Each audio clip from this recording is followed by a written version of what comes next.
بسم اللہ الرحمن الرحیم۔ السلام علیکم دوستو، اشرف آسمی یوٹیوب چینل پر آپ کو خوش آمدید کہتے ہیں۔ کیا سناتا ہے مجھ کو ترک و عرب کی داستاں، مجھ سے کچھ پنہا نہیں اسلامیوں کا سوز و ساز۔ دوستو، سلطنت عثمانیہ کا نام کسی نسل یا قوم سے نہیں بلکہ اس کے پہلے حکمران سلطان عثمان غازی کے نام سے منسوب ہے۔ عثمان کے نام پر ہی اس کا نام یہ ہے۔ عثمان غازی کے والد کا نام ارطغرل غازی تھا۔ اس وقت ترک قبیلوں کی شکل میں رہتے تھے۔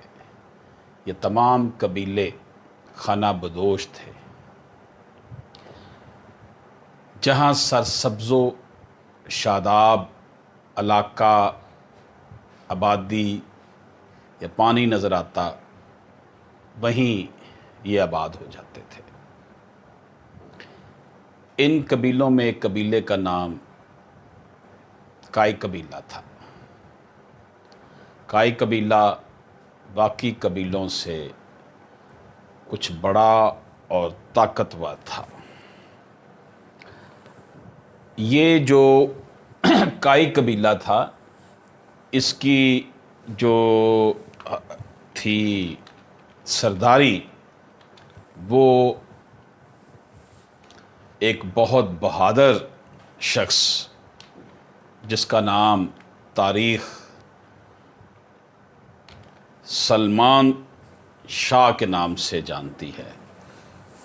جناب سلمان شاہ اس قبیلے کا سردار تھا۔ یہ نہایت جنگجو قبیلہ تھا۔ سلمان شاہ اور اس کے قبیلے کے مقاصد میں سب سے بڑا مقصد اسلام کی اشاعت تھی، کیونکہ یہ وہ وقت تھا کہ مسلمان ہر جگہ سے کمزوری کا شکار تھے۔ منگول اپنا سر اٹھا رہے تھے، سلجوقی سلطنت اپنے زوال کے قریب تھی۔ ان حالات میں ضروری تھا کہ مسلمانوں کی تعداد کو بڑھایا جائے۔ دوستو، سلمان شاہ کا انتقال ہوا تو اس کے 3 بیٹے تھے۔ منجلا بیٹا ارطغرل اپنے والد کا جانشین مقرر ہوا اور قبیلے کا سردار بنا۔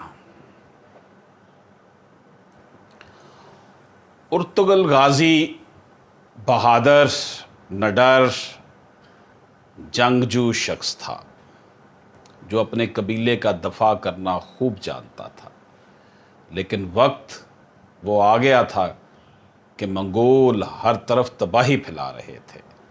مسلمانوں کا قتل عام ہو رہا تھا۔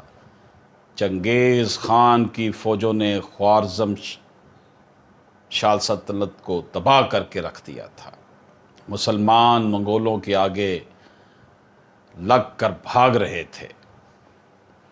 اس صورتحال میں ارطغرل منگولوں کا مقابلہ نہیں کر سکتا تھا۔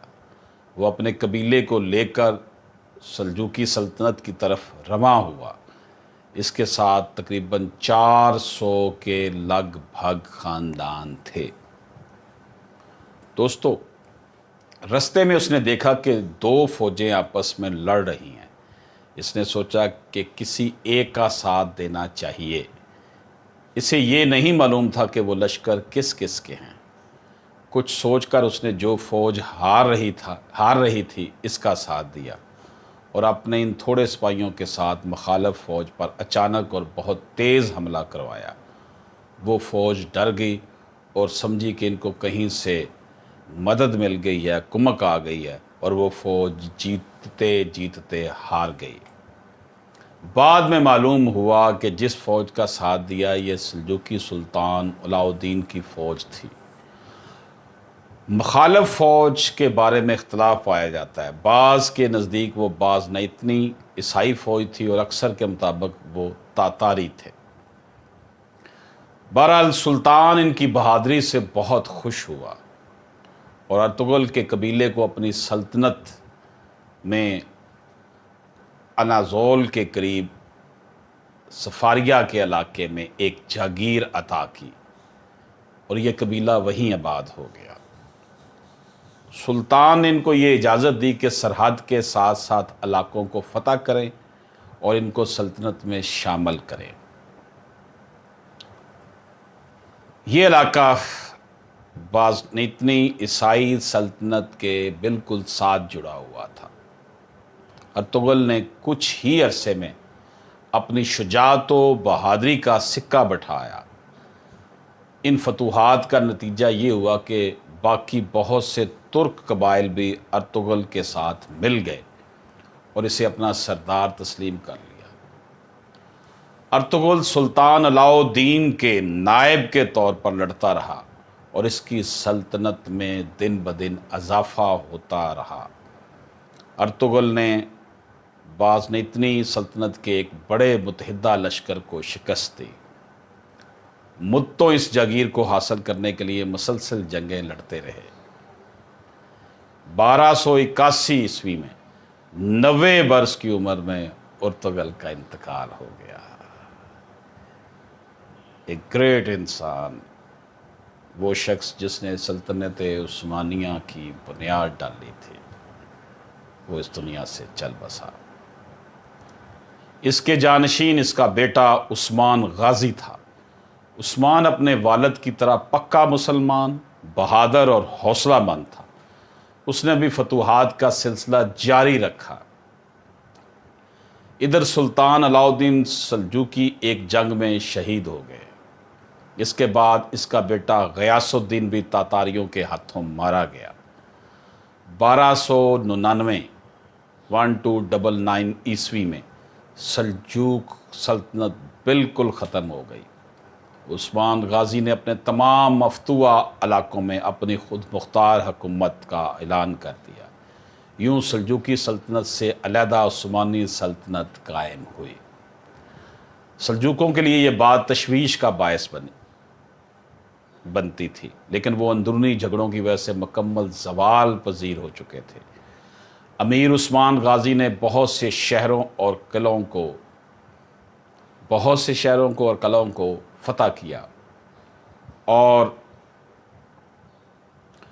برسا کا ایک ضلع تھا کو اپنا دارالحکومت بنایا۔ سلطان عثمان نے مال خاتون سے شادی کی۔ سلطان عثمان کو سلطنت ملنا اور ایک مضبوط اسلامی سلطنت کا قائم ہونا اللہ کی مرضی تھی۔ اس سلطنت کے قائم ہونے کے بعد مسلمان متحد ہونا شروع ہو گئے۔ برسا کی فتح کے بعد سلطان عثمان بیمار ہوئے اور 1223 کو وفات پائی۔ مرنے سے پہلے اپنے بیٹے اور خان کو ایک طویل نصیحت کی اور خان سلطان بنا اور اپنے باپ کی پالیسی کو جاری رکھا۔ جب سلطان عثمان کا انتقال ہوا تو سلطنت کا رقبہ 16,000 مربع کلومیٹر تھا۔ 150 سال کے اندر یہ دنیا کی سب سے بڑی سلطنت بن گئی۔ سلطان محمد فاتح نے قسطنطنیہ فتح کر کے نبی کریم صلی اللہ علیہ وآلہ وسلم کی حدیث بھی پوری کر دی اور اپنے بہترین ہونے کا ثبوت دیا۔ سلطنت عثمانیہ کے نویں سلطان سلیم اول نے مصر میں موجود عباسی خلافت ختم کر کے اپنی خلافت کا اعلان کر دیا۔ یوں خلافت بھی ان کی ہوئی اور سلطان سلیم اول سلطنت عثمانیہ کے پہلے خلیفہ بنے۔ یہ سلطنت 623 سال قائم رہی اور 1922 میں ختم ہوئی۔ سلطان عثمان کے نام سے ہی سلطنت کو سلطنت عثمانیہ کہا گیا ہے۔ انگلش میں اسے عثمان امپائر کہتے ہیں، کچھ علاقوں کے لوگ اسے اپنی زبان کی وجہ سے آٹمن امپائر کہتے تھے۔ دوستو، یہ ہے وہ عظیم سلطان ارطغرل کی کہانی جس نے یہ سلطنت قائم کی اور جس نے مسلمانوں کو پھر سے یکجا کیا. 1924 تک یہ سلطنت قائم رہی، 623 سال تک. اس کے بعد پھر انگریزوں کی سازشوں کی وجہ سے جو ہے وہ کفار جو تھے، یہود و نصارہ جو تھے، یہ سلطنت ٹوٹ گئی. شہادت ہے مطلوب و مقصود و محمد، نہ مال غنیمت نہ کشور کشائی. تو عالم سے کرتی ہے بے گانہ دل کو، عجب شے ہے یہ لذت آشنائی.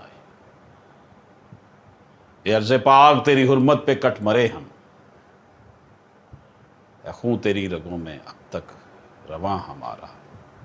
سلارے کارواں ہے میرے حجاز اپنا، اس نام سے ہے باقی حرام جاں ہمارا.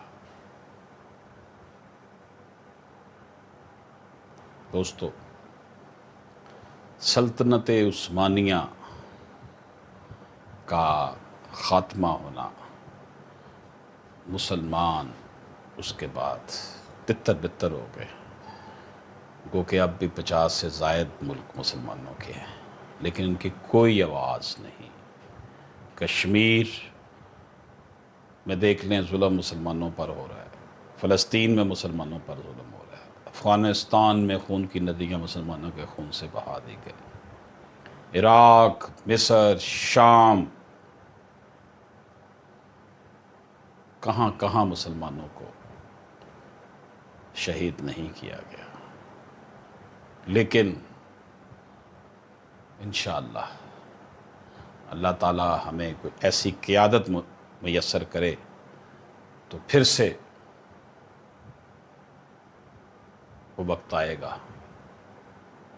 کہ مسلمان متحد ہو کر اسلام کا پرچم لہرائیں گے. دوستو، یہ جو ہمارا آج کا گفتگو کا پروگرام تھا، در حقیقت یہ ہمارے مسلمان